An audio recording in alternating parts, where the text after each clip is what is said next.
we would like to go with CropM in a possible second phase of this knowledge hub. And in order to get us into the discussion, we have put up the presentation again that was shown the first day in the morning, where we sort of look back of where we were when we started the first phase of CropM. And as a starting point of that phase, we had, in a very early stage, right after the beginning, a meeting with the work package leaders, and we came up to the key ambitions that you had already seen. And I've just put up the slide again to for you to remember this. We were quite ambitious in terms of developing methods for pan-European comprehensive impact assessment on climate change and policy on European crop production and food security. That's something where we still hope to get at least close to that ambition. And then we had a range of ambitions very much related to methodological and science issues with respect to the crops we would like to be able to model, with respect to the crop rotations, the scaling methods, state-of-the-art on scenario construction, and novel impact uncertainty assessment and reporting. And also some advancement on linking crop and farm models. This is all known to you. This is where we have started. We are 1.5 years further. And you also have seen a few slides, and perhaps go to these briefly to just remind you on the objectives. I'm not reading this all out again, no? But there were a set of objectives related to the cropping systems, protocol for model intercomparison, classification of data, model intercomparison and improvement. That all was part of work package 1 on intercomparison and improvement. Then with respect to the data, objectives related to data management, protocols on new experimental data, interface on data exchange, visualization tools for data inputs and outputs, and also statistical work on statistical relationships for crop performance. Work package 3, where we work on the scaling issues, we wanted to evaluate different scaling methods, to understand better which scaling methods are most appropriate for certain applications, and also advance approaches with respect to modeling. And for work package 4, as the name says, this work package is very much concerned with scenario development and uncertainty analysis. Accordingly, the objectives are related to developing methodologies and protocols for uncertainty analysis, for standardized model evaluation, to develop local climate scenarios and uncertainties in climate projections. And we gave a little introduction on the probabilistic modeling, the use of impact response surfaces, also for the evaluation of adaptation options. We also had a work package on capacity building. I'm not going to repeat these, mainly the graduate schools that have been organized within the course of that work package. And in work package 6, we have the pilot studies.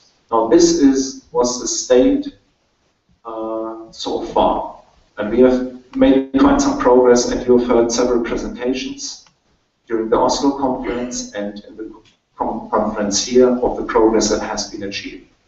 Now we want to think how we can proceed in order to keep it interesting, in order, and even more importantly, to do relevant things, and also relevant in the context of application, in the context of user and stakeholder demands, but also relevant in the context of scientific work to be done. I say a few more words about the result of a short meeting that we had before this year among the work package leaders, where we had a brainstorming on what items, what issues we would find important to be taken into a second phase of CropM. And I have listed these, and my colleagues, work package colleagues, can complete that. I've listed these as an introduction to this discussion now, and this is then basically up for discussion now. We've also made an effort to structure this, but we can do this a bit later. Now, for the next phase, we would find it important to put more emphasis on the regional case studies, engage more with our crop modeling activities in the regional case studies, in the ongoing regional case studies, but also in case studies that are newly set up. We would find it important to have a closer stakeholder interaction within the context of these regional case studies, but also when it comes to European-wide assessment, to stakeholders that act at the more continental level. And then we basically talk about the EU. We also find it important to close that gap between regional assessment and continental assessment. We have pretty much work ongoing on farm level modeling, field modeling, smaller regions, some watershed modeling, and we have pan-European assessments. There's a gap sometimes, and we would like to bridge this and bring these scales together. That's also an item which we think is very relevant and very important also for stakeholders.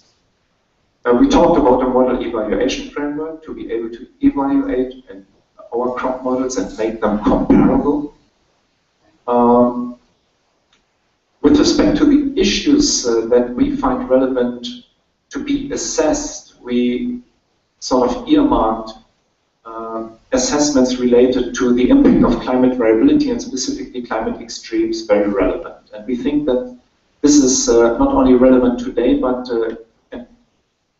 also because we have quite a number of open questions related to these items. We would still like to see this continuing into a possible second phase. Related to this is then also the whole issue of adaptation to extremes, which comes with it, and we certainly should address that. And here we would like to see the link to stakeholders closely built in to a program and to a proposal for a second phase.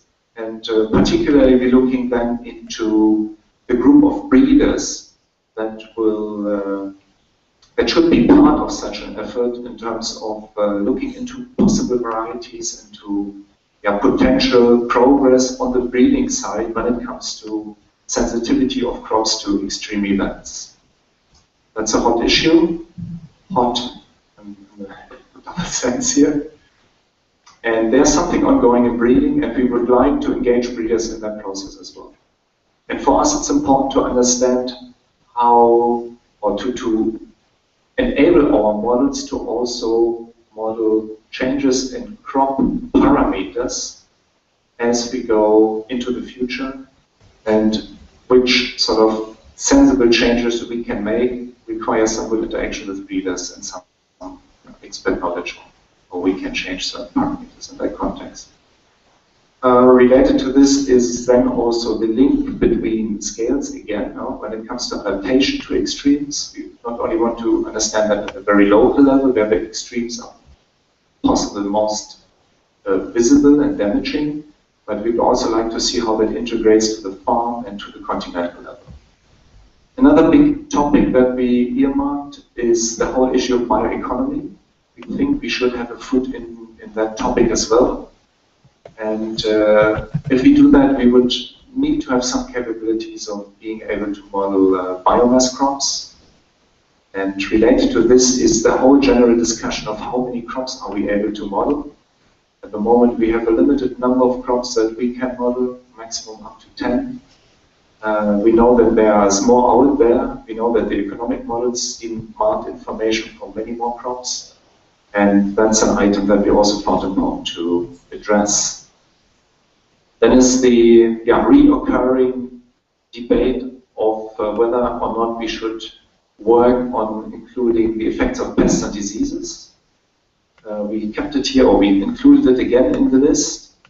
We should at least be able to have some simple way of addressing effects of pests and diseases, even if we don't model them at the process level. Other factors may become important as well, like ozone, tropospheric ozone. Then we have the issue of food nutrition security as compared to food security. And nutrition here means for us to be able to say something about the quality of our products, not only yield, quantities, but also the quality of the products. And last but not least, we will keep this, and I don't think this needs much discussion because we have quite some agreement there as well on capacity building. This will remain. We will still do something in the field of capacity building in the context of modeling, enabling people to use models, but also in the context of using data and generating data, and that refers to the performance of the field experiments. We realize that there is really a fading out knowledge and the capability of performing field experiments, and field experiments in the way that they are usable for modelers. So that capacity, we think, should also be built. So this is the list of points that we came up with as important items. And I would like to give now the floor to you to respond to that, to add to that, perhaps to strike out certain things that you may find important, not find important. Yeah, just to complete the picture and have your feedback. So it's now your turn, please.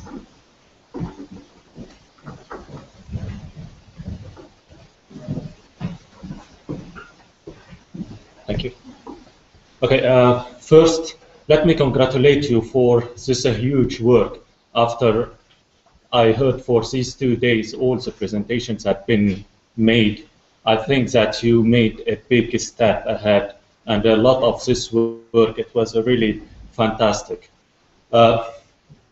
Regarding what to do next, I am a little bit disappointed the fact that to see that water is not an issue on your agenda. And I can see, I don't know, I work now in UK, which is extremely wet country. And I know if you go and ask for the farmers what is their main issues and what they do irrigate, even though it's all the time it's raining, they will tell you they irrigate not for yield, but for quality. Because supermarkets, they are putting a lot of pressure on them in order to obtain a good quality. And this quality can be obtained only through irrigation. If you go back to the Mediterranean countries, Spain, Italy, and Greece, they will tell you without irrigation, they will not be able to farm. They will not be able to grow. At least I am talking here about vegetables. It's not all about wheat or about maize. Or even for wheat, they are using irrigation as a supplemental. And in the future, with the climate change, it's expected this supplemental irrigation to become probably full irrigation. At the same time, water resources, they are extremely stressed. There are not enough water. They are putting a lot of pressure on the farmers, and even probably in certain countries, they are considering like agriculture is not a priority, so this water should be allocated to other. So I don't want to make it long, but I'm just trying to focus. I would expect to see at least irrigation or water as on any of these points to give it as. Yes, thanks for this comment. When we talk about extreme events, it's somehow inherent that we also talk about droughts.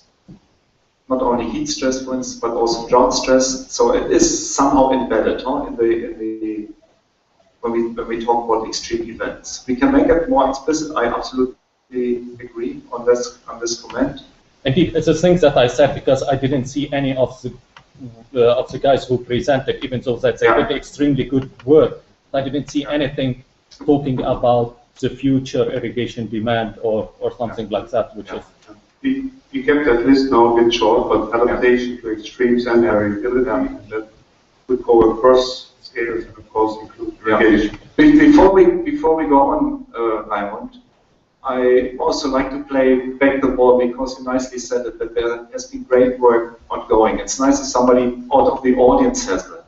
We also think there has been really some great work ongoing in this CropM consortium. That has been really good and also good fun to work with you guys. It's a very big group. We are about 100 people. And it's not so easy to get this efficiently together, but I think we have done some great progress here. So thanks for this comment.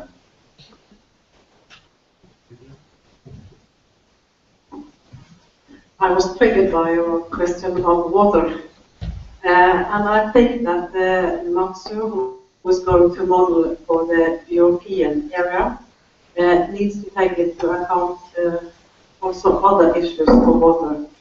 And I think that these regional case studies, which we all use as showcases in the next phase, For the northern region, this case study from Finland is proposed to present the northern area. And after the presentation I have seen from Finland, it's clear that they also say that they need to irrigate because it will be a shorter of rain. But for Norwegian conditions, we will have much more rain and we need to adapt our agriculture to better conditions. So I think that we need to show for the whole Europe also areas who get who need irrigation, but also how to deal with areas who get too much water. Just a comment, of course, extreme events, water means both excess and deficit. And yes, and the Finnish case, I mean, that it's a continental area, it's certainly not representative for the whole Nordic. Yes, you're right. I understand the first comment so that we need to address not only the demand of crops, but also the availability of water. So that means that we need some link to hydrological models who gives us an information. Is the requirement of our crops really available, or do we compete with others?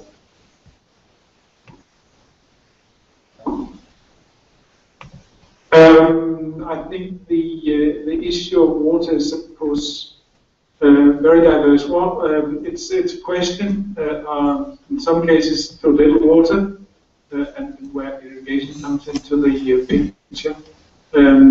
But at least in northern parts, it's also in many cases a question of too much water. And then other technologies, of course, need to come into the picture. So what I think also that we need to do in the next phase, and this is of course this issue of adaptation, but much of it is really about technology.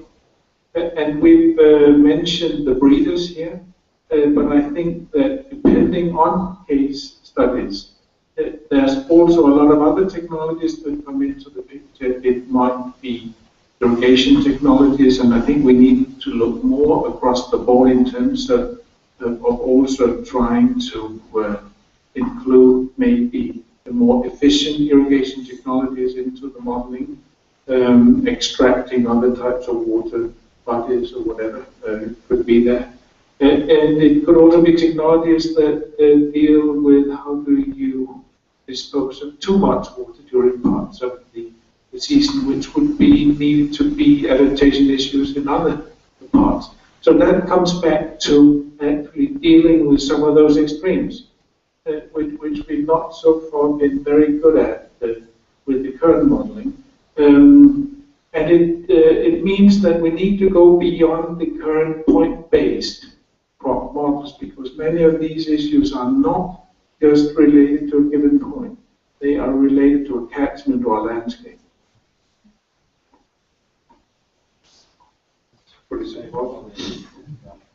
We don't have any hydrology modelers in the consortium. Huh? Is there anybody who has experiences working on hydrology? No, we have a consortium.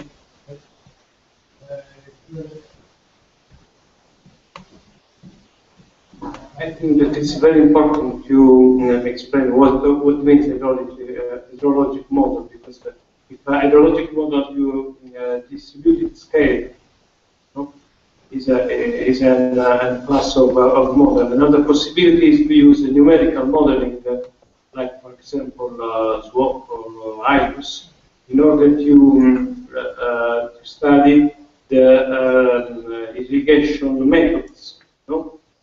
How the water, the distribution of the water due to particular irrigation methods. No? For example, the localized irrigation.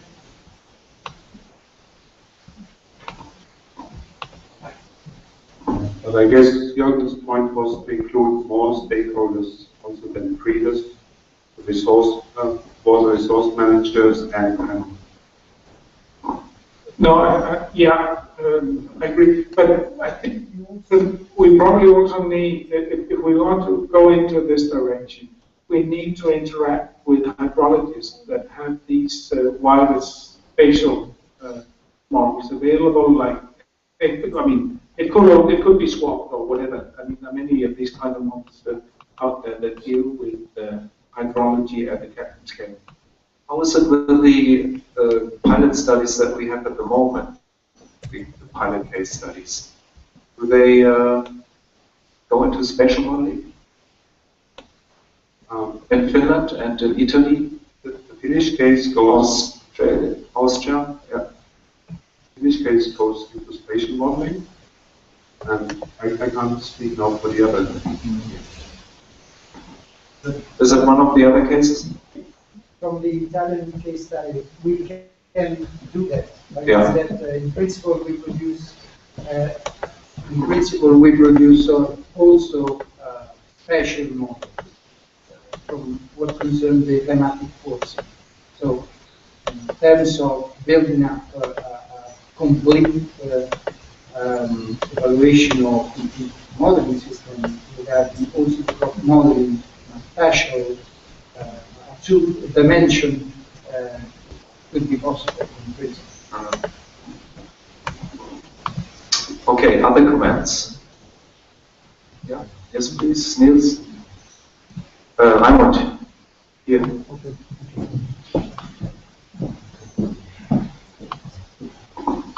Thank you very much. I'll not give so many comments at this stage, but there's one thing which I'm been thinking about. That is that every country facing these EU regulations, the Water Framework Directive and other regulations, that be code also in this next phase. I think seen from a policy maker point of view, it's very relevant that could also be something. You mean to explore the implication of certain directives? Yeah. In the context of climate change? Yes, because I think everybody has these directives. We fulfill them in different ways. We have different structures, different situations, but in a way, it's a constraint. I think that has to be taken in also when you are looking into models. But they sometimes have a bigger impact on yields than climate change. We know. It's, I mean, to get the right stakeholders on board, that is sometimes difficult. That's an experience that I have and several colleagues as well. It'd be nice to then also engage with people that are involved in the process of the development of these directives. So. And of course, then we have the strength, if we say we come from the regional case studies, not only the ongoing thing, but more, then of course we have this dialogue, or we can establish. I agree. It's very important to have this dialogue. When I read into look into what you have been doing, I think that especially in Germany, you have been able to approach stakeholders or the public opinion in a good way in the very beginning. So I think there should be some possibilities to continue along that line. But I think everybody has to do their own work there and get inspiration, but from each other. But I think everybody has to do their own work. But this is an important issue.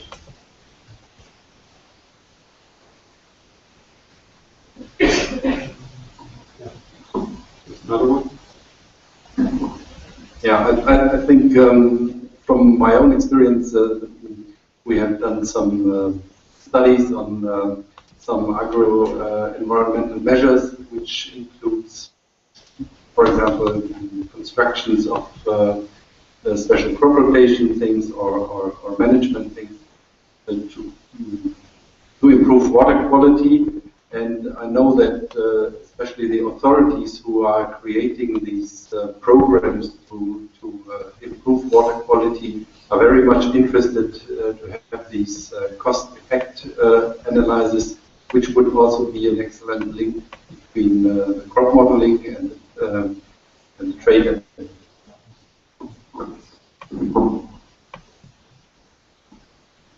When we put these items up, the partners that we presently have should, of course, if we want to remain in the setup, have some capabilities to comply to these. So please see these items also as a filter or a list of criteria that will decide on who can continue to work in this group. For instance, if we go into the area of food nutrition security, if we want to have the ambition to model food quality aspects, then of course partners should have the capability of doing that. So please see this list also and just give us feedback which of these items are, fit very well with your own expertise and which ones are more difficult.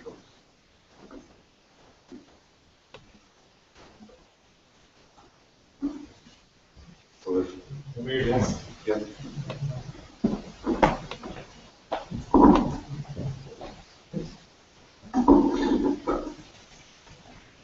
I think we're making a choice, which is a little bit strategic sure, compared to what other projects have done in the past.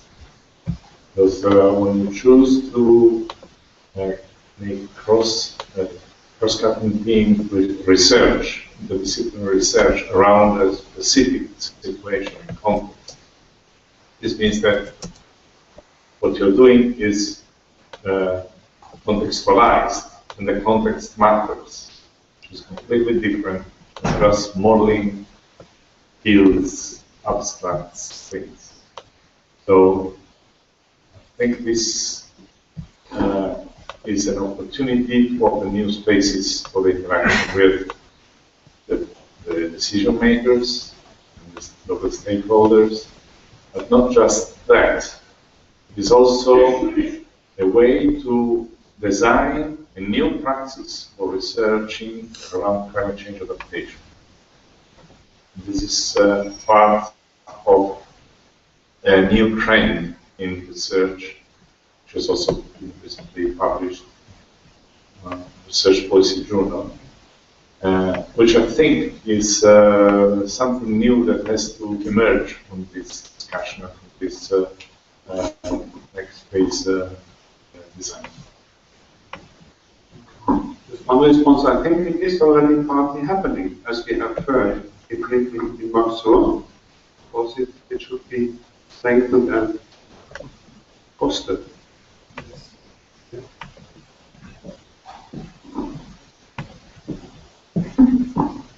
I'm still a bit unclear about this knowledge hub versus research project framing of Maxur in the next phase. If it's still supposed to be a knowledge hub phase, then I think this list is quite ambitious, and I don't really see where the resources should be coming from to cover all these. So maybe we can also address that a little bit. What type of project should Maxur be in the next phase? Well, at the moment is, of course, we have the discussion to keep it as a knowledge hub. I haven't heard any other signs. We internally, of course, have also our ideas about that. We could think that this, seeing the progress that we have made and the conciseness of the group, and also the good motivation that we have seen, to move that into a program direction. But we are not in the position really to decide on this. We can come with proposals. And I think the results that we produce are good arguments to make this, to look for different institutional form for this thing. But at the moment we are not heavily discussing this. So we first want to get the contents right. And I mean, we are not without money really. Huh? We had quite some good funding in the first phase. Fresh money coming in through the different countries. In total this 5 or 6 million euros. This is quite a bit of money. Huh?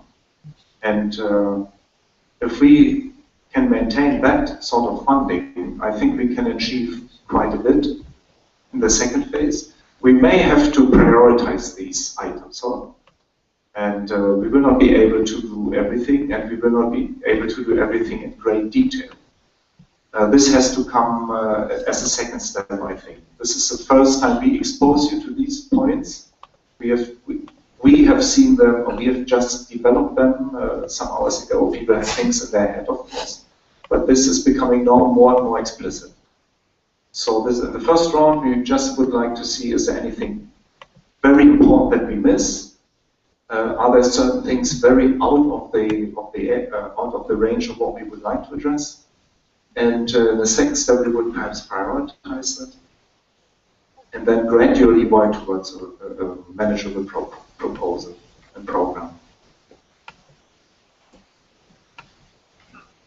Would you like to comment?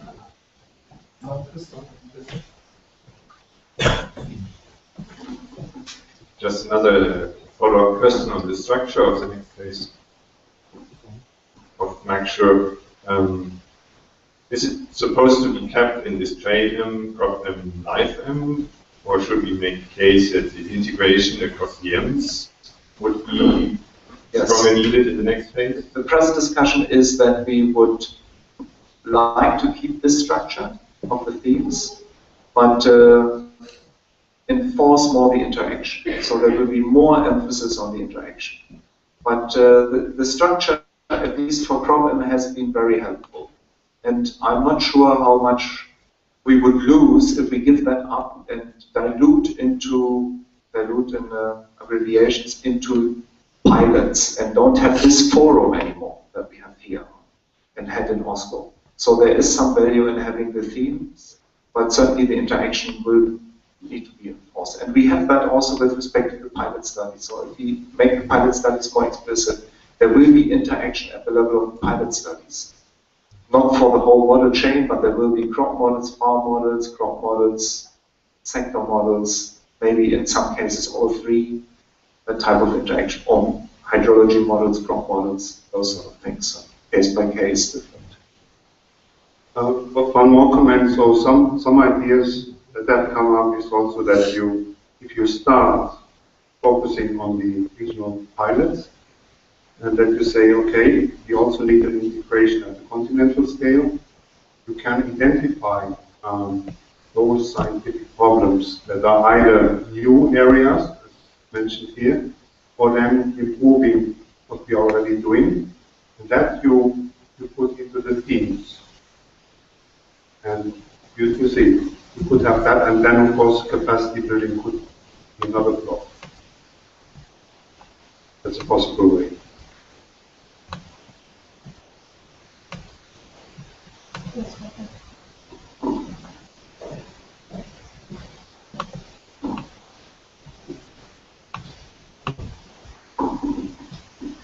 I think the points on the list are very good. But I think that when we are going back to our national funders, I don't think we can have that long list. So I think we need to concentrate on fewer points and making that more clear.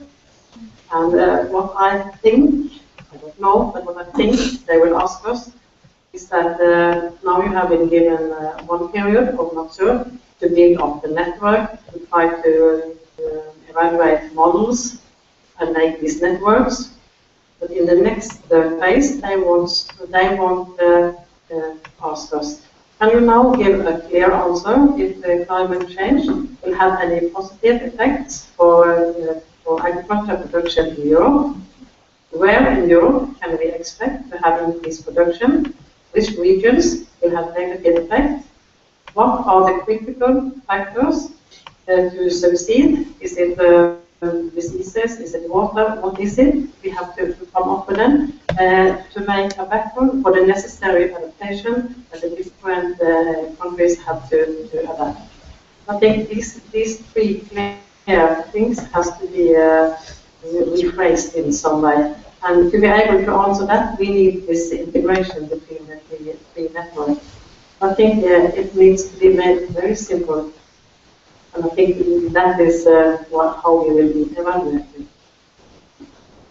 Yes, I fully agree. I think we're on the same line in terms of providing concrete outputs from this work, from the interaction, from our work, and from our interaction with the other themes. And we're discussing this within CropM among the work package leaders, and we have quite some agreement there.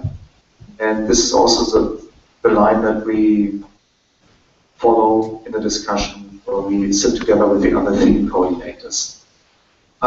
One question is to you as well. At the moment we have 3 pilot studies. We may sort of expand that to more pilot studies. And once we are together here with at least a fair share of the CropM partners, how many more pilot studies can we set up?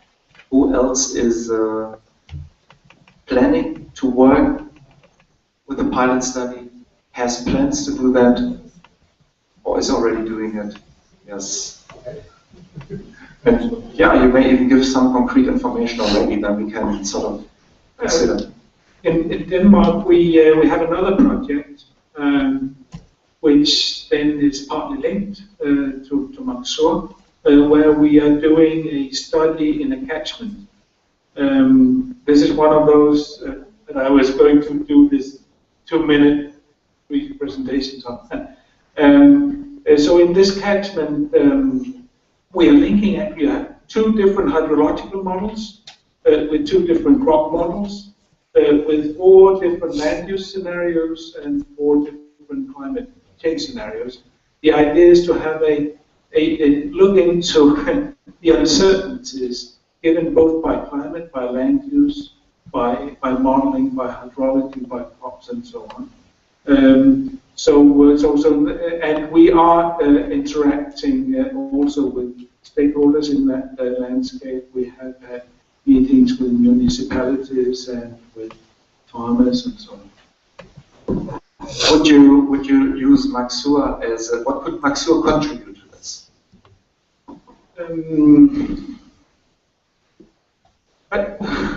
I think what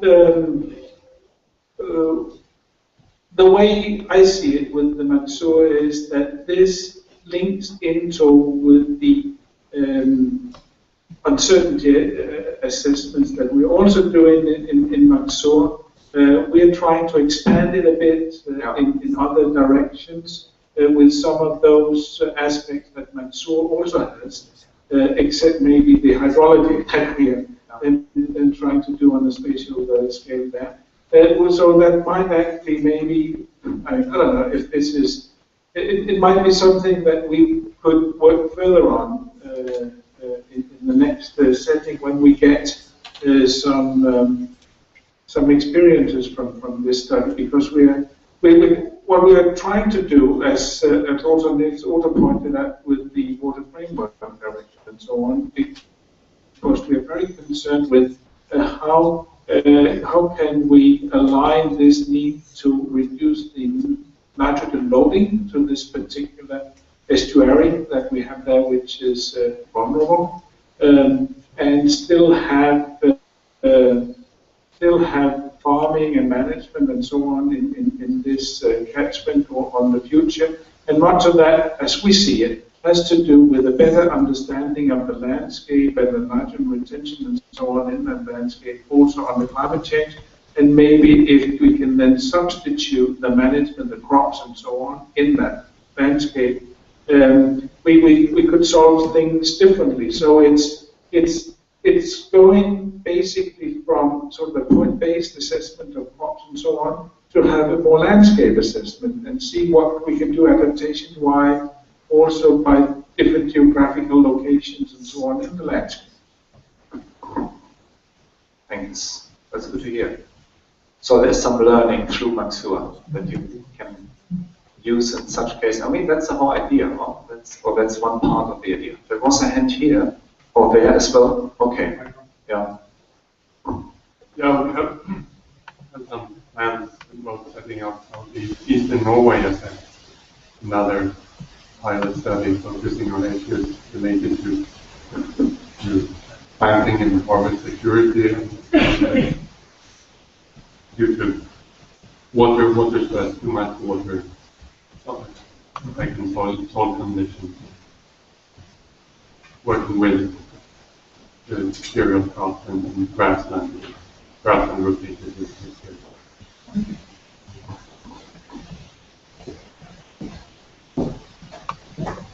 Into Spain. Thank you. So I saw today some interest in having regional case study in the Mediterranean, and for our site was not planned from the beginning, but what I can do now is check with other Spanish partners if there are data and interested. Someone is interested in going through this, but I should know more about the kind of data you need, so we can discuss it later. Or Yes, I mean it's partly the kind of data we need, but it's also the kind of work that is needed in the region, which should drive the case study. Then maybe it's going to be easier because, yes. For instance, I'm going to relate this with the first part of the discussion. We were discussing in mathematics that actually we are not seeing what national priorities should be taken into account in the list. For instance, for us, irrigation management is not only a question of water management, it's not only a question of stress, excess of water stress, but also it's a question of adaptation. It's really irrigation as adaptation. And this is a complete topic that is a national priority, and I guess not only for Spain, maybe also for all the Mediterranean countries. So that could be maybe a way.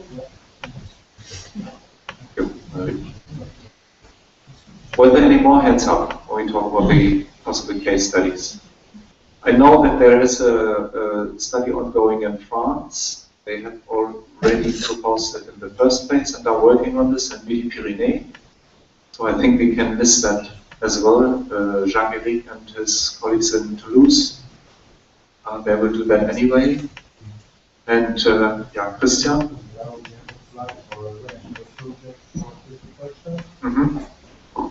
It's in Germany. Yeah, which deals also with water quality and farm management. Yeah. And where we employ crop models as well as hydrological models.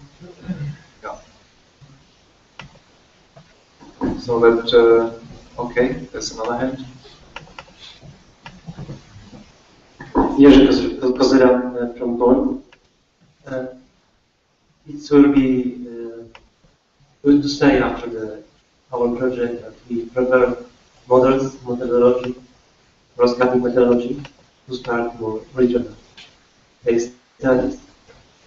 I think that we don't need to look for other problems, to take other questions. We should say to evaluate that we are more prepared to do good regional case studies. And in Poland we can do such another case studies.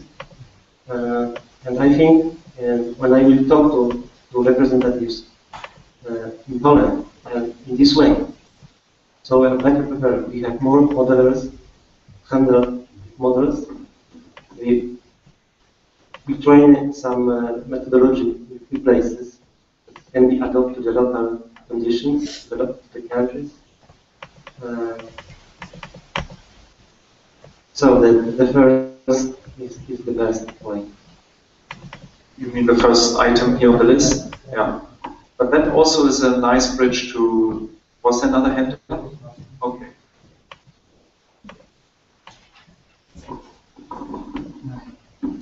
My question was related with the other crops, because in the first phase of the mature was related with other crops, but for example, nobody for the vinegar. Other crops, orchard or olive, almonds, citrus. I think this is a very important part of the crop, mainly in Mediterranean areas. But I don't know if in other crops are related, are also included the orchard, this type of crop. And yes, we have some work ongoing on vineyards. Olive trees, I'm not quite sure. I would have to contact the people. Vineyards, I know. And but this is an item, to which extent we go in. And actually, just a second, come to you. These 2 points bring me to these last 2 comments to the other big item that we would like to address in the second phase as well. Up until now, we talked very much about application, regional application, for concrete, relevant questions. But the other item that we also carried through the first phase is related to the science. So where are the science questions for us in terms of developing methods that can be used in different regional case studies, in terms of the crops that can be modeled, in terms of the factors that we can, for which we can model the effects. And that's basically the second group of things that we would like to address, that we propose also to address, not to forget about the science. And yeah, we have sort of listed here some items that we find important when it comes to the science. But we come to that. Let's first hear this colleague as well. Yes, in between the other crops, there is also grape almonds. We also developed the study of hazelnut. Hazelnut that is important for from Turkey to Italy. Can you perhaps say who we is? Yes, I'm Federico Spanna from Reggio del Piemonte, University of Turin, Northwest Italy. And the presentation of this morning about vineyards was a case study, a regional case study, but that could be enlarged to could involve also other countries, like Spain, like French, and so on. And I think that it's very interesting to have the possibility to consider also other crops, perennial trees, like I said this morning, like this, also fruit trees, why not? Because it's very important. And some activities has been done on also these other crops. And the other part is the relation with pests and diseases, because now in Europe the actual laws for the rational use of pesticides is a topic, an issue very, very actual, and there is a law, a European law, that imposes the rationalization of pest and disease methods. And so we can use also models regarding pest and disease, and we can join, we could try also to join these models, pest and disease models, with the crop models in order to quantify the resistances to production determined by pest and disease. And this is an important issue in the actual European laws and best practices. This is an important tool we have to use to develop also this kind of researches, also in connection with climate change. Why not? Very interesting. So, if we take these last comments up, how much science should we have, do we want to have in a possible second phase? So next to the application, concrete applications, what are the scientific issues that we find important that we would like to deal with? We said, this is not actually explicitly listed here, but further developing methods for impact assessment, for model linking, that implies also the aspect of spatial modeling that was mentioned, the upscaling, the uncertainty. This is all on the methodological side. There's science involved in this. We believe, as work package leaders, that we still also need to progress there. We have made some good progress, but we are not there yet. And we would propose to keep this also in the second phase, but you can, of course, respond to that. And on top of that are the things that are listed here. We should be able to better to simulate the effect of extreme events. Perhaps also include some ways of simulating effects of pests and diseases. And that example that was mentioned could be a nice, perhaps, has some ideas that could be used also for crop modelers. I don't know this word yet, but perhaps it's very interesting to look at. Ozone effects, other crops, those sort of things fall, at least for my understanding, under the item of scientific development, so new science. Any response on that? How much science do we want? Which scientific questions are relevant? That could be addressed within the context of this program.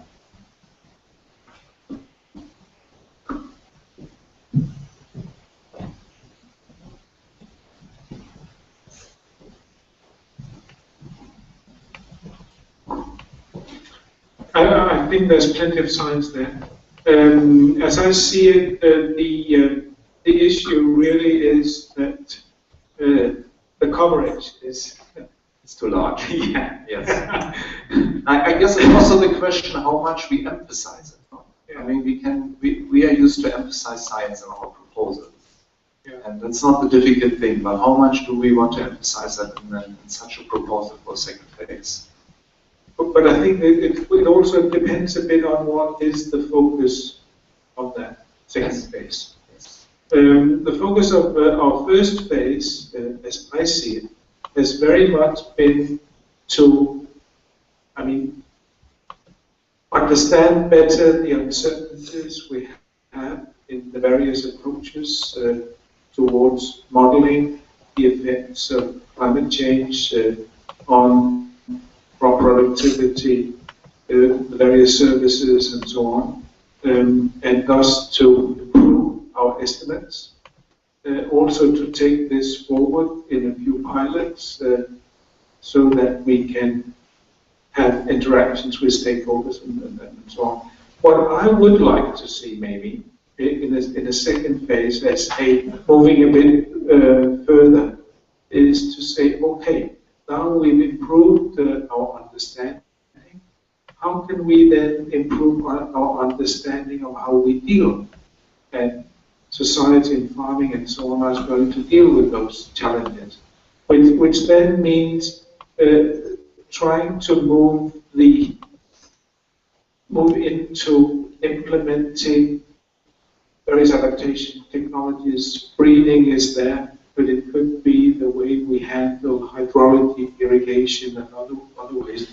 So to take it to the next phase of coming up with some methodologies also to deal with adaptations, both at the sort of more methodological level, which could be, I think, the scientific part of it, but then linking that also with these case studies, where we then implement it, because that would, I think, also be there's also been a side into moving things into practice, basically, because you've got a feedback loop there in terms of improving your understanding of whether that scientific pathway is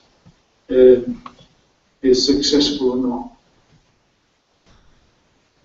not. Okay, so I understand why in the first phase, the main focus was on improving the tools and the approaches, and then just demonstrating it a bit. Now it would be the other way around. The integration is the focus, and then we check back what is needed in science to facilitate. True, but I think this also means that there are quite a lot of extra things we need to do, and to deal with in terms of the technologies, because if we take things like genetics, which is part of the whole thing, getting those cultivar traits and so on, or whatever we need to do into our models, getting an understanding of whether those models are capable of handling this. Do we actually get the same response? Because, can we calibrate these parameters basically in some of our models? Same thing, I think, goes with some of the other adaptations you could think of, besides maybe sowing it and so on, which we've always been doing. But if we want to have in particular water better, and water is a critical issue with the farming in various ways across Europe, so that could also be a focus area. Yes, but for the water, then you wouldn't have really this feedback into improving crop models, huh? Or do you see that there? No, you would have, there's a critical issue with the water of how that links with the hydrological Yes, I can see that. But this is more the linking than the improvement of the crop models, which is our domain of expertise mainly in this group. Sure. Whereas with the genetics, the breeders, comes also back to us as crop models, how we may have to refine models. Certainly we have to change parameters. We have to find ways of changing them. I think I wouldn't rule out that we also have an issue with the water. I mean, if you look at some novel ways of irrigating, and Christian might know more about this, with deficit irrigation and partial root drying and stuff, where you can save water, but might not be very well handled by all models. Yeah, I think especially this question of this is the box, or the third box of deficit irrigation requires some quite sophisticated responses of the crop models to water deficit, so that can really optimize these waters, especially in regions where you have limited resources. Other comments related to the science part.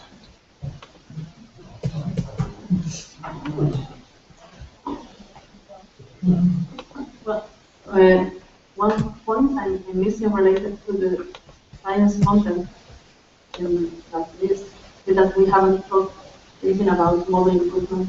There are many things in the models we are using that are not well simulated, and we have we done any change during these 3 years in the models that we are using? 1.5. That's true, not yet. So, I mean, we are having evidence that our models are not simulating well responses to extreme events, or we are not into the best. So science, real science, I think, is in model improvement. Our tools have improved.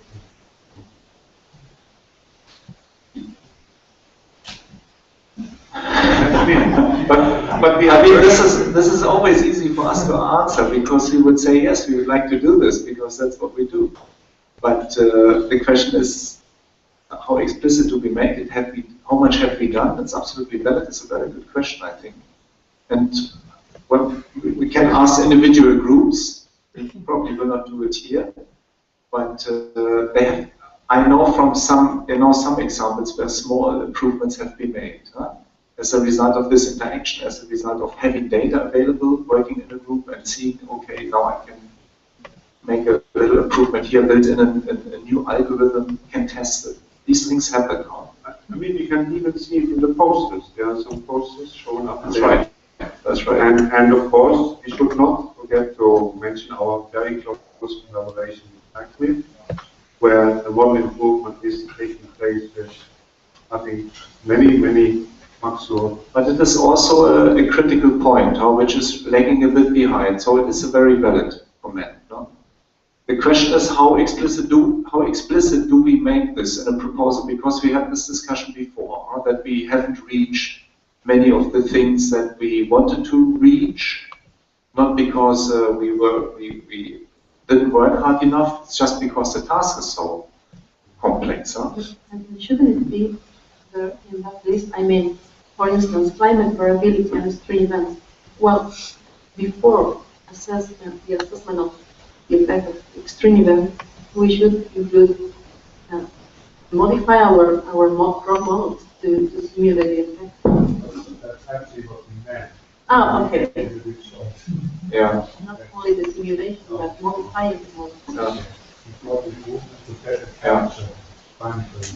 So this whole science side has for us an improvement of what we presently have and an expansion into other crops, into new factors, pest diseases, etc.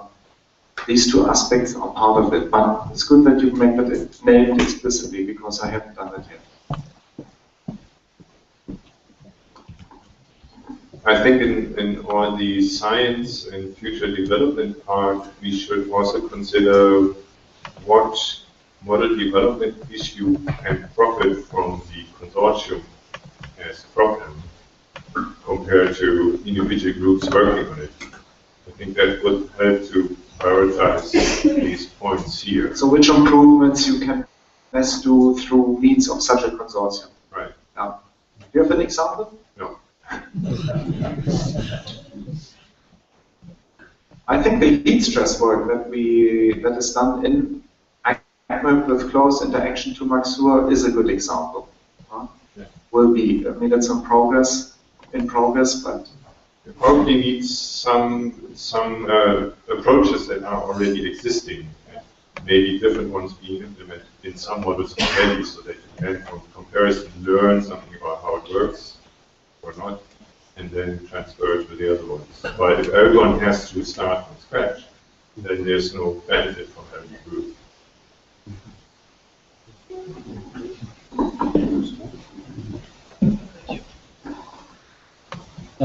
Well, regarding your answer about science, we're all scientists here and we like science. But if you want to take this next phase and go to someone to fund our work and tell we are interested in science, I'm not so sure how much he'll be able to put his hand on his pocket just to go further into science. I guess we are paid in order to provide solution and to provide answers, and science is a tool to provide these answers. So I'm not so sure if we should continue just focusing on uncertainties and trying to improve the science and repeat work after work and just trying to make a little bit of improvement, or just try to address a new area which probably the policymaker would be more interested in. Just taking the example of our colleagues that she said, taking this list and going to someone to fund all this list, it would be a little bit difficult. And I don't know, so my answer is, my question is, should we focus on a particular thing and improve the science in this particular thing, or we should go more horizontally and try to explore a new area and provide new answers and probably take the uncertainties in these new areas and apply more science there in order to improve it. So. That's actually what we try to find out right now. Good question, right, Grace? I think my impression is relatively linked to this. Actually, what we are doing in Maxur is something new. It's a new research practice that we are developing, and there is much to do in this direction. What I see in science, talking about science, we have designed very well some specific scientific work packages of Maxur, but probably what we need is a specific reflection on how we do research in this particular field of climate change adaptation. And when I say that, I see that we should collaborate, at least as an independent referee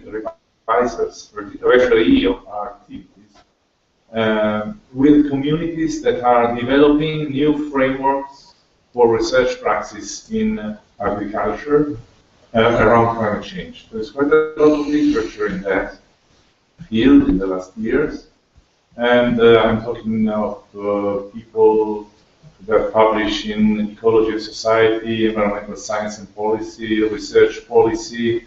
These kind of people are not agronomists, are not livestock scientists, are not modelers, but they're developing frameworks for which kind of research practice is to be developed around adaptation to climate change. And I think this goes in the same direction of the previous speech. But I'm not talking about applied research. I'm talking about developing, together with these kind of communities, new research frameworks or new research practices. Okay, so in other words, you're saying the model of current agricultural knowledge, science and technology, how we fluid practices is not appropriate. Are you saying it has I'm not saying it's not. I'm not saying it's an alternative to the current model, but I think it has to evolve, particularly if we want to interact effectively with policymakers. It's another framework that we need. It is complementary, perhaps not alternative.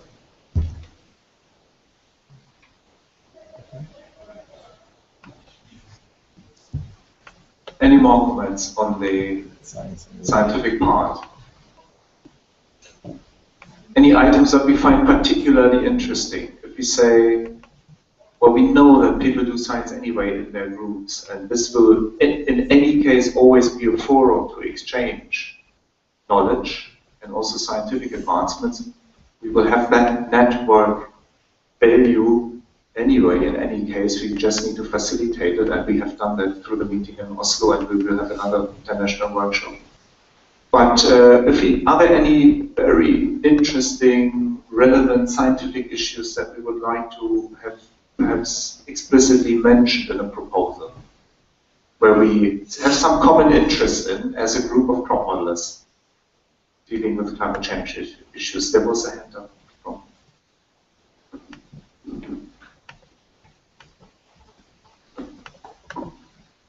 I don't know if it's a suggestion, it's more a question. And it's where do we see the boundaries for the crop modeling?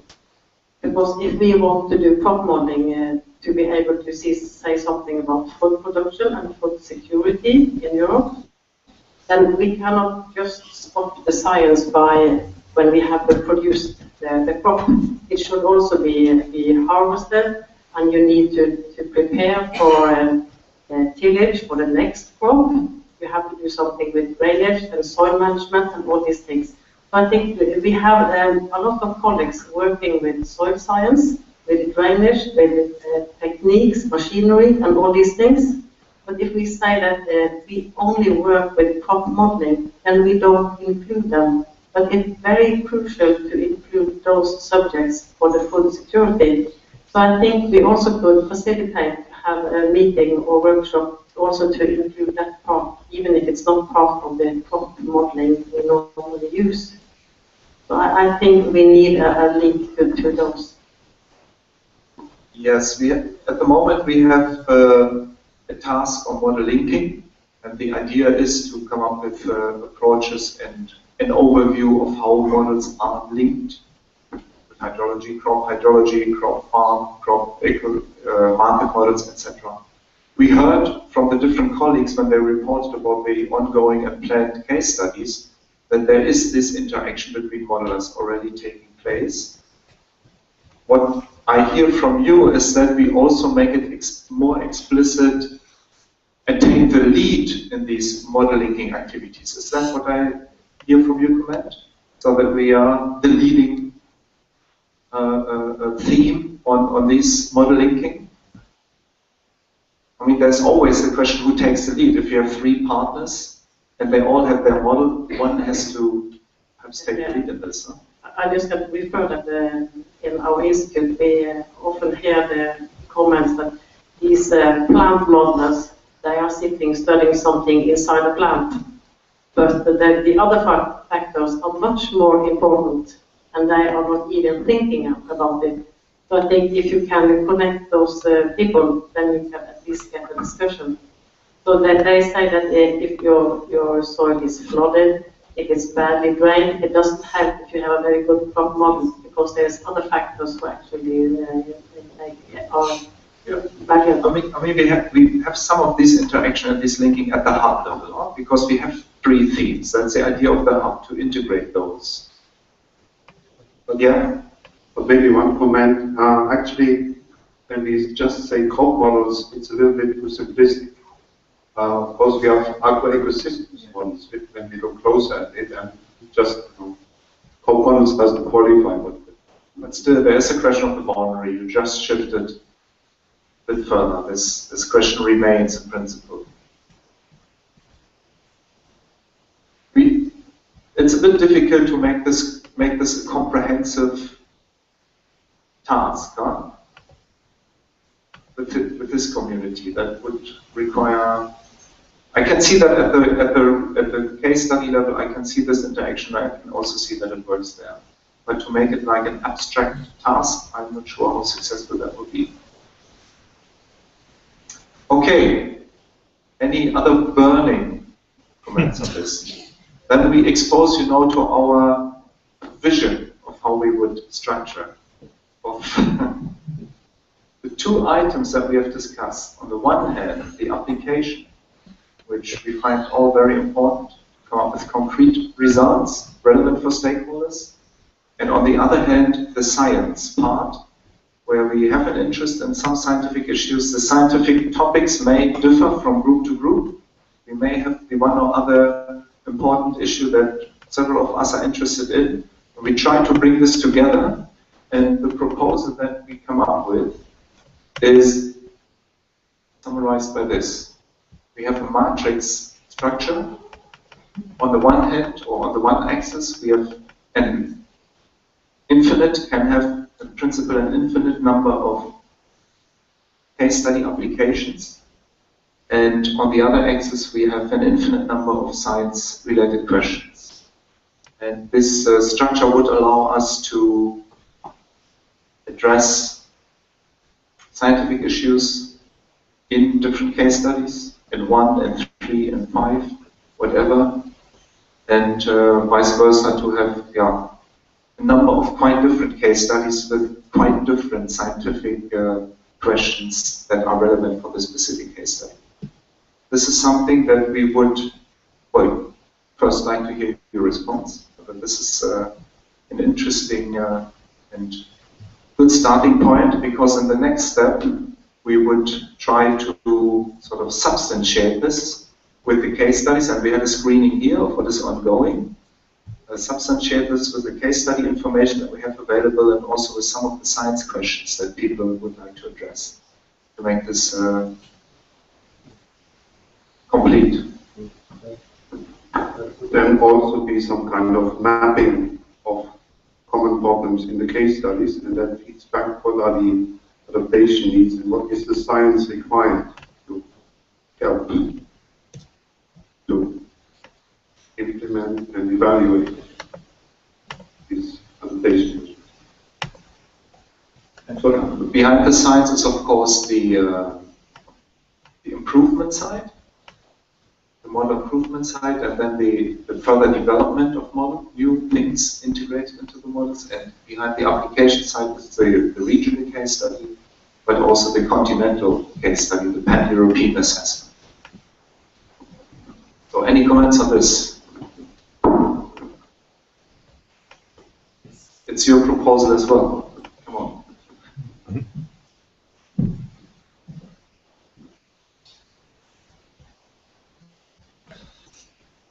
Maybe it takes some time to yes. Basically a way to summarize what we've just said, huh? I would, of course, very much like to advocate for this, since I put forward the idea. Because I think that this is one way of arguing why we need to do our science, because it has a role in the application. And if we take what we could do in phase 2 as something where we wanted to explore better with our models and so on, how to deal with the challenges of climate change, you can only do that, at least in my mind, if you've got a very clear link to case studies or applications, because those case studies and applications would sort of determine the boundaries or frame what you need to do within the science. And I'm sure that we would see with different case studies that different elements within our scientific framework become important. And besides looking at applying our scientific issues and models and so on to those applications, I think there is also a new issue here that weren't really maybe on those list of science topics that you showed, Frank. And that is the issue of how do we then upscale or aggregate things to the European scale when we come from those case studies. Because I think, I mean, if we really look at where are we scientific-wise in terms of also stating how to deal with climate change, also from a policy point of view and so on, we are still really, I think, at the beginning.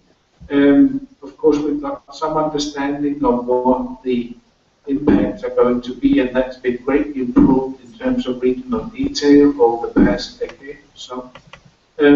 But where we are not, in my mind, is saying, how can we deal with this in terms of the adaptation? So if we could move forward in phase 2 on this adaptation issue, and maybe also come with some advices if we've got sufficient number of relevant of these cases where we can apply and develop methodologies to be applied there, and then come up with a bit of upscaling, maybe not a full upscaling, but at least something that would be relevant also at EU policy level, maybe linking forward to some of the directives that Nils proposed to also integrate. And then I think we're doing a really good job that we should get full funded for. Yes, Fully agree. So any more comments on this?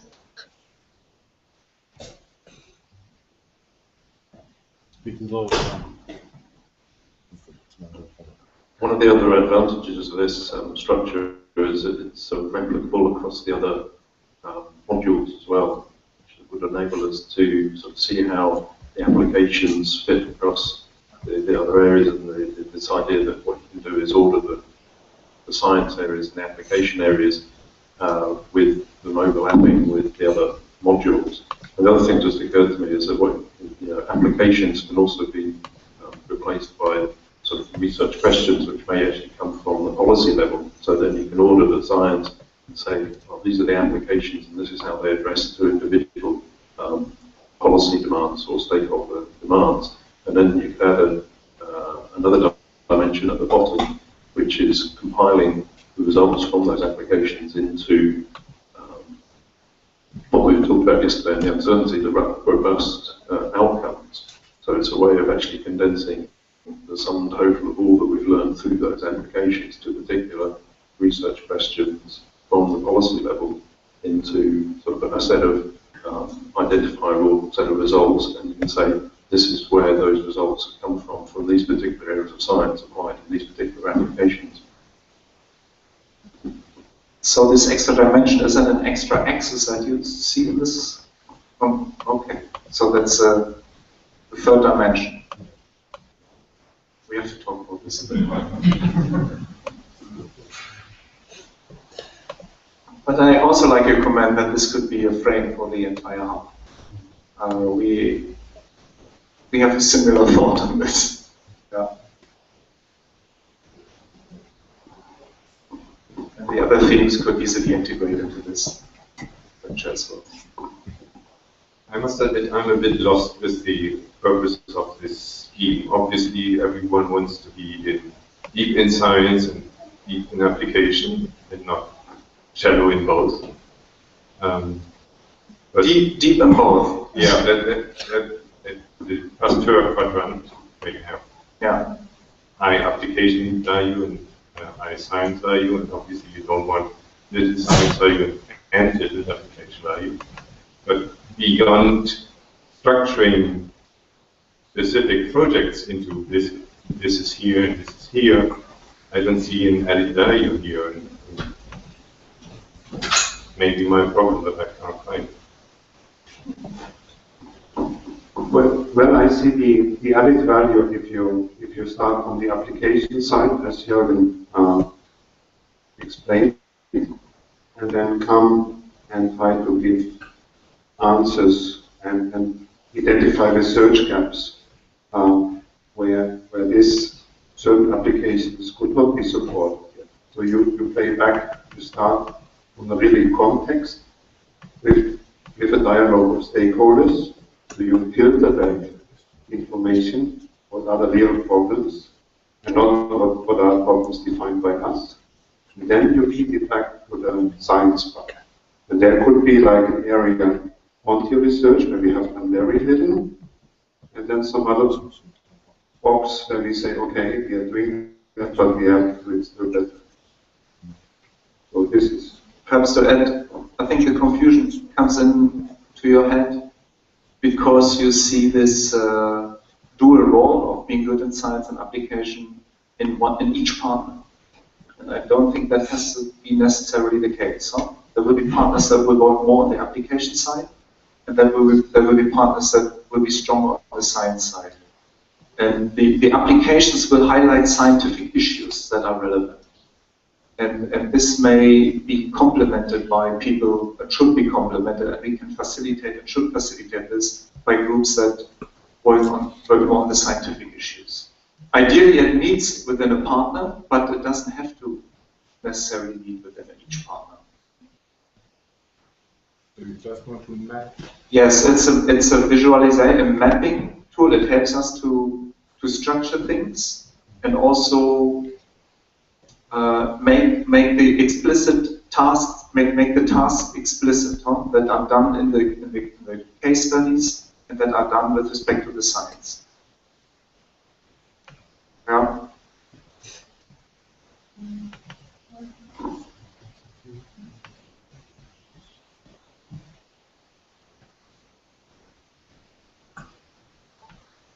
There was a hand up here before you ended the discussion up there.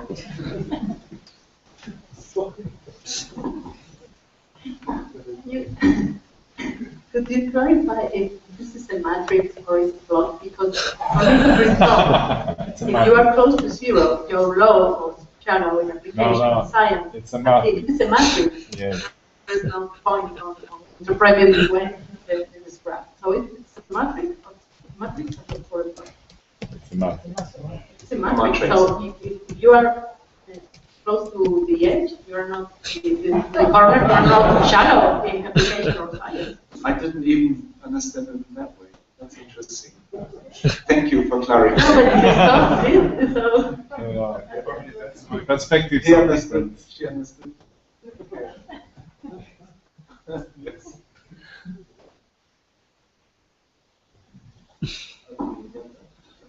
Just as another way that might help with the visualization of it is we're talking about scale issues, that the applications could be scale detailed, so you start at a very small scale and build up to regional, national in the sequence in which you order. Yes, I can see that you would like to add another dimension to this. I think it's in cubes. But this is inherent in the application. I think we just keep it two-dimensional, perhaps three. But the application can be regional, national, continental, whatever. And we have different ways of visualizing this scale aspect in it. Yeah. Yes, yes. So we have 3 more minutes. Huh? You have to hurry up with your new dimensions. Yeah. Shall we say how we proceed? Do you want to do this?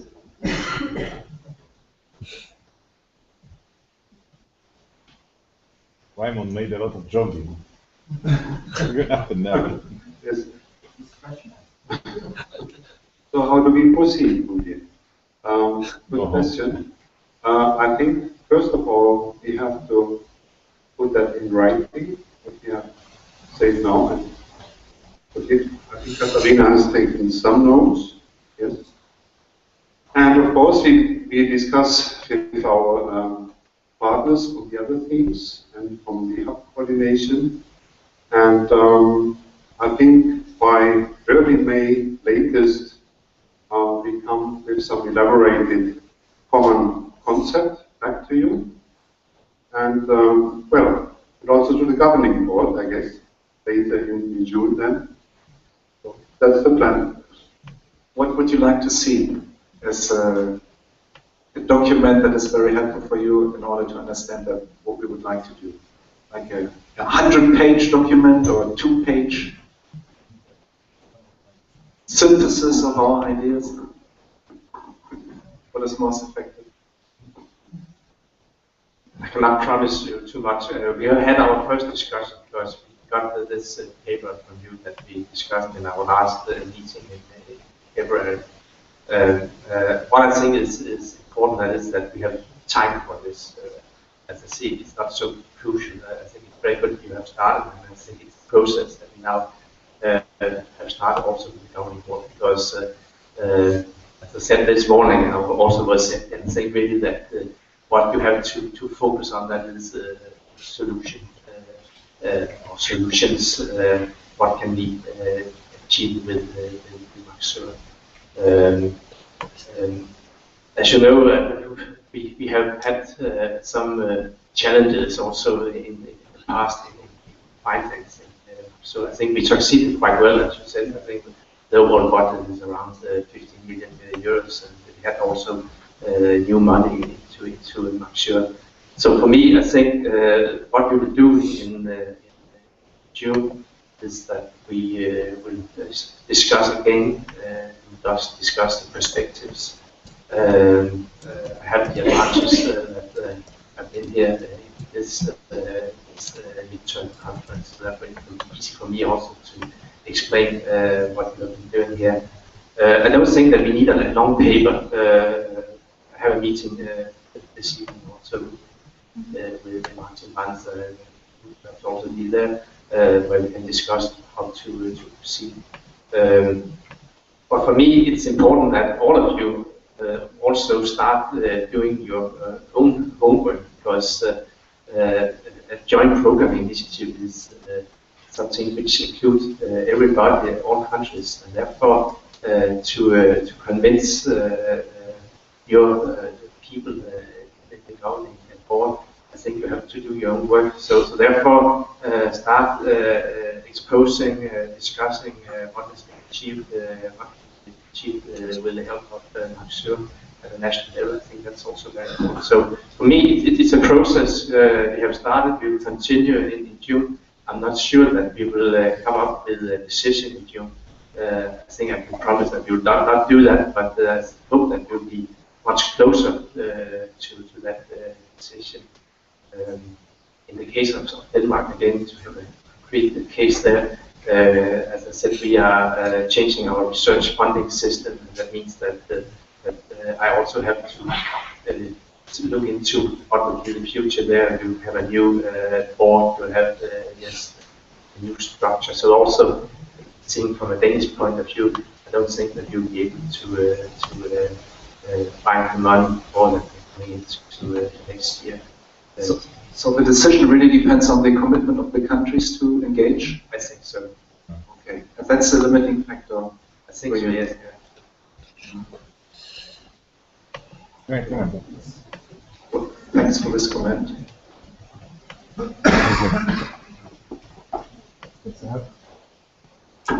Have a comment on that. What I think we must avoid, both researchers and policymakers, is to consider us onto different banks of the same river. We are in the same river, and what we need is to identify a common path, because we can help a lot if we know what is needed. But at the same time, to do this, we need really to understand what is behind. What you said just now, it's very relevant. Just to make an example, for the system that we have in Italy to evaluate research, this project is not more than a regional project, because it is not a European thing.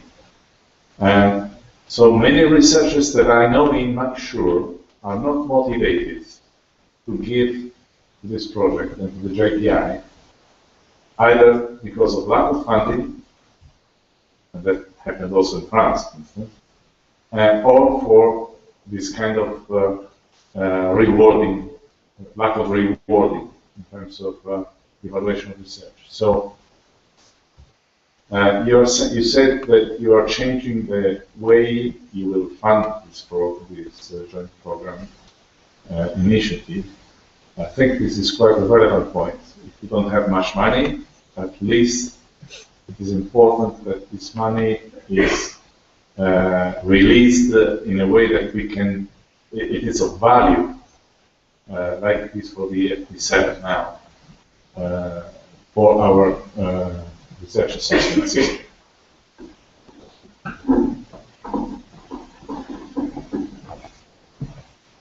Yes, thank you.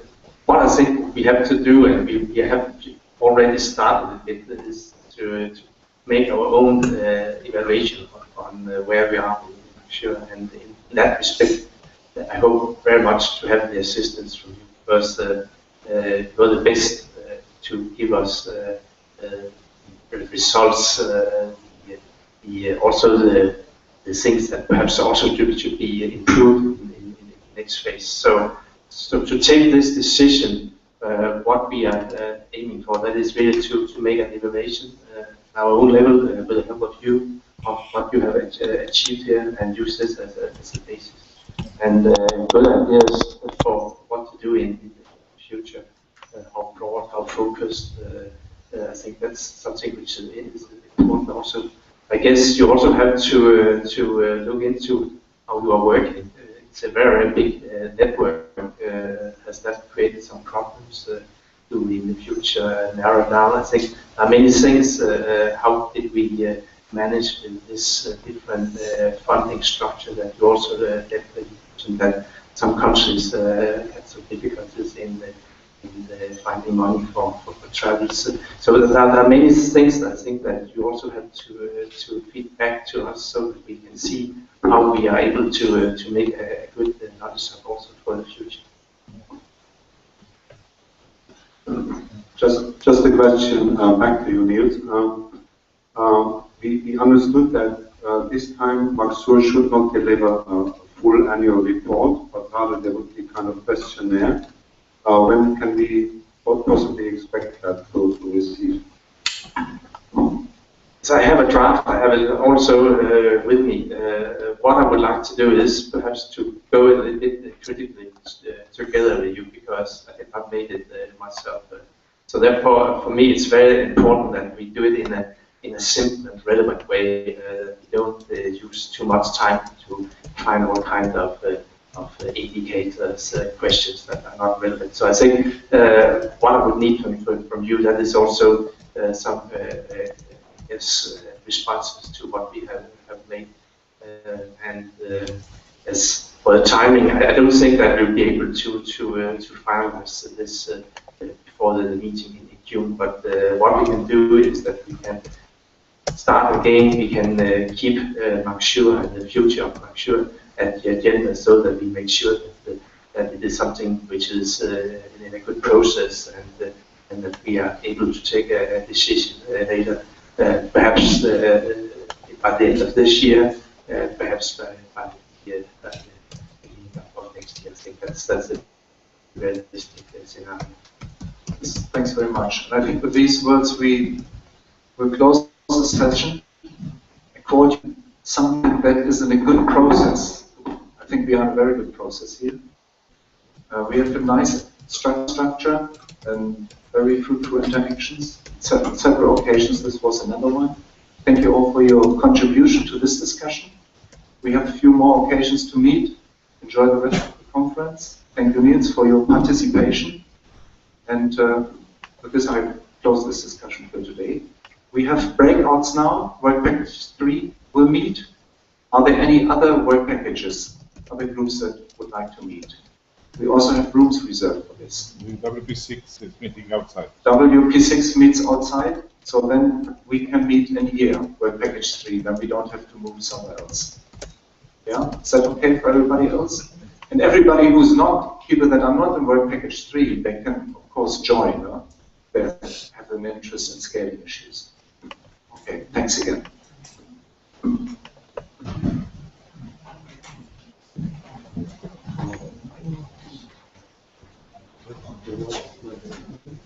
Sì.